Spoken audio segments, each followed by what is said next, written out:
les 330 000 euros dont on parle aujourd'hui, c'est un effet d'inflation.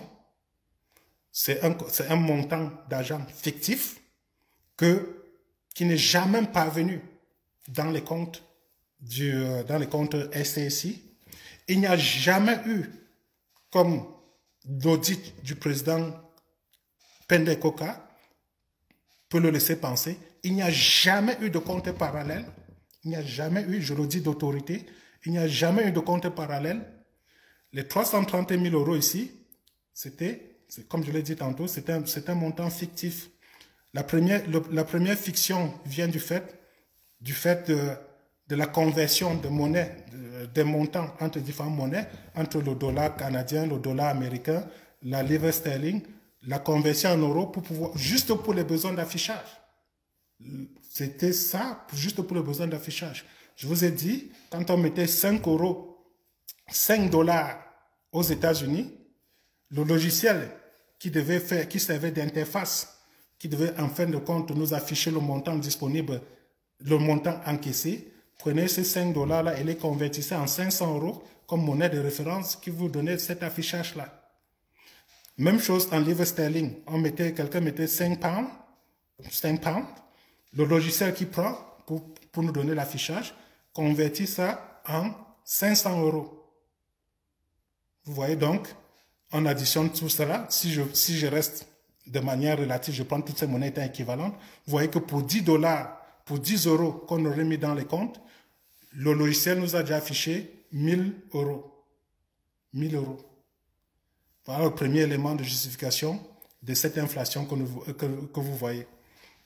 Le deuxième élément de justification, ce sont les adversaires déclarés de l'opération SCSI, les Sardina pour ne pas les nommer, qui ont beaucoup qui se sont investis, ils avaient un intérêt politique, ils avaient plusieurs intérêts pour combattre cette opération et ils se sont donné les moyens de le faire.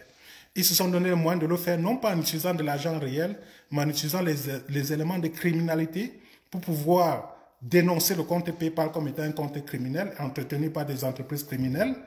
C'est pour ça qu'ils ont utilisé des cartes de crédit volées pour aller contribuer à SCSI et se retourner, faire une dénonciation en masse de ce compte-là à PayPal en justifiant par les éléments qui viennent d'être faits pour dire que voilà, la carte de crédit, ce montant qui a été mis, a été volé. Donc, qu'est-ce qui se passe? Quand ils viennent avec un montant de 500 euros de carte de crédit qu'ils ont volé, ils dénoncent manifestement le propriétaire de la carte de crédit, on restitue 500 euros dans sa carte de crédit, mais sur notre affichage qui indique 500 euros, personne ne retourne là-bas dedans pour réactualiser le truc pour dire qu'en fait, il y a eu une dénonciation frauduleuse sur cette opération qui fait qu'au lieu de 500 euros qu'on avait, on est à zéro parce qu'on a retourné. J'ai illustré ça par l'exemple des chèques sans provision. C'est comme ça que ça s'est fait dans toutes les banques. Ça s'est fait dans toutes les banques.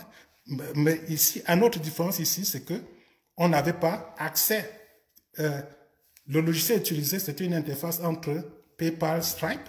On n'avait pas accès au compte effectif de PayPal et Stripe pour voir les montants réactualisés, pour pouvoir, enfin, de remonter ça au niveau du logiciel pour nous dire qu'en fin de compte, voici ce qui existe effectivement dans les comptes. Quand nous, on a un chèque frauduleux, un chèque sans provision, la banque, quand la banque nous remet le reçu au moment du dépôt, nous dit que voilà, vous avez 500 euros, vous avez déposé 500 euros de chèque dans votre compte. Voici le montant, la balance de votre compte. Mais quand il réalise que le chèque est sans provision, il vous donne encore l'information pour vous dire que non, voici le montant actualisé de votre compte. Le chèque n'est pas parvenu. Et celui qui vous a donné le chèque sans provision, généralement, voilà, il y a des frais. Bon, voilà, c'est ça.